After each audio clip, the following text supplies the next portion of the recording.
টাকা নেই তো টাইলসও নেই, মজুরি না পেয়ে নিজের কাজ নিজেই ভাঙলেন শ্রমিক। কথায় আছে শ্রমের ঘাম শুকোনোর আগে মজুরি মিটিয়ে দাও, কিন্তু সেই শ্রমের দাম দিতে অস্বীকার করায় এক রাজমিস্ত্রি যা করলেন তাতে শোরগোল পড়ে গেছে নেটপাড়ায়। মালিক মজুরি দিতে অস্বীকার করেছে, ক্ষোভে অভিমানে নিজের হাতে লাগানো দামি মার্বেল বা টাইলস হাতুড়ি দিয়ে ভেঙে ফেললেন শ্রমিক। ভাইরাল ভিডিও ঘিরে সোশ্যাল মিডিয়ায় নানা মুনি নানা মত।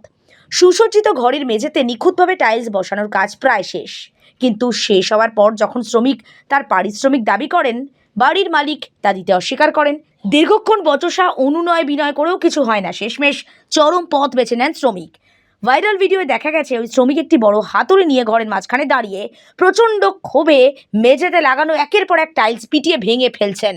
তার চোখে মুখে কঠোর পরিশ্রমে অসম্মানের যন্ত্রণা ফুটে উঠেছে। উপস্থিত অন্য কেউ তাকে আটকানোর চেষ্টা করলেও লাভ হয়নি। তার সাফ কথা, যে কাজের দাম নেই সে কাজ রাখারও কোনো মানে নেই।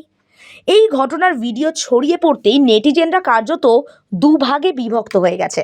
মানে একটা অংশ বলছে যে এমন করা উচিত হয়নি, মানে উনি যে কাজটা করেছেন এতে আইনি সমস্যায় পড়তে পারেন তিনি, পাশাপাশি কাজের সুনাম নষ্ট হতে পারে। আবার আরেকটা অংশ মনে করছে এইভাবে প্রতিবাদ না করে উপায় ছিল না।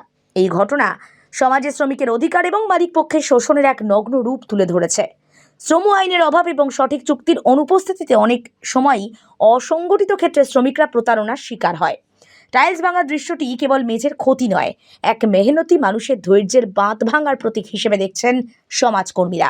শ্রমিকের এই ক্ষোভ ন্যায্য হলেও পদ্ধতি নিয়ে বিতর্ক থেকেই যাচ্ছে। ভাইরাল ভিডিওটি কোথায় ঘটেছে তা স্পষ্ট নয়।